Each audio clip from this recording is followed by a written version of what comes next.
جب آپ کو چاند نظر آئے تو آپ نے دعا پڑھنی.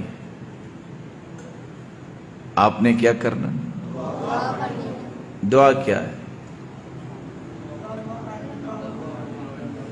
اللہم اہلہ علینا بالامن والایمان والسلامة والاسلام ربی وربک اللہ.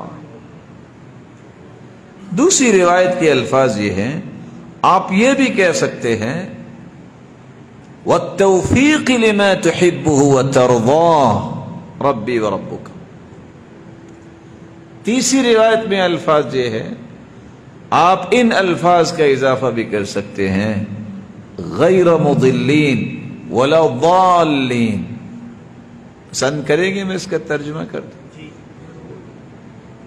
بولے نہیں،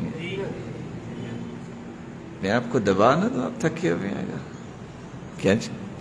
اللہم اہلہ علینا بالامن والایمان. اللہ اس چاند کو تو نے نکالا ہے، یہ پورا مہینہ امن و امان کا پیغام لے کے یہ چاند آیا. سلامتی والاسلام، اللہ اسلام کی بلندی اور سلامتی کا پیغام یہ بنے.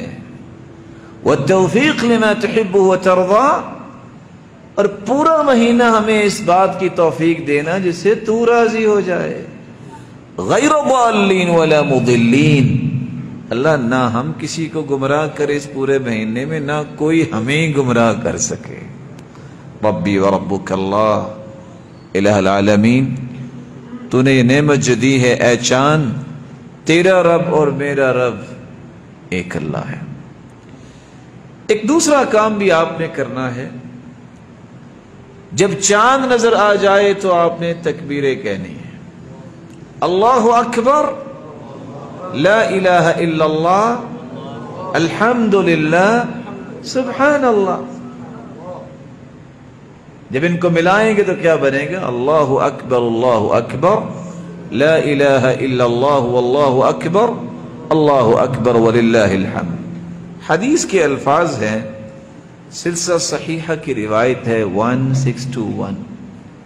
اتنی پیاری روایت ہے، یا سبحان اللہ.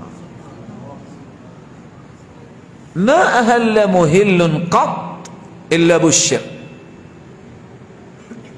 جب بھی کسی نے لا الہ الا اللہ کہا ہے اسے بشارت ضرور ملی ہے. ولا کبر مکبر قط الا بشر، جب بھی کوئی اللہ اکبر کہتا ہے اسے بشارت ضرور ملتی ہے. صحابہ نے فٹ سے سوال کر لیا،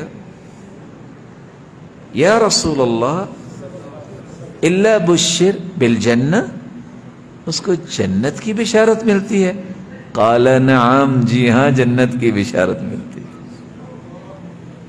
دوسرا کام آپ نے یہ کرنا ہے، چاند دیکھ کے دعا پڑھنے کے بعد اس وقت سے پھر آپ نے تکبیریں پڑھنی ہیں.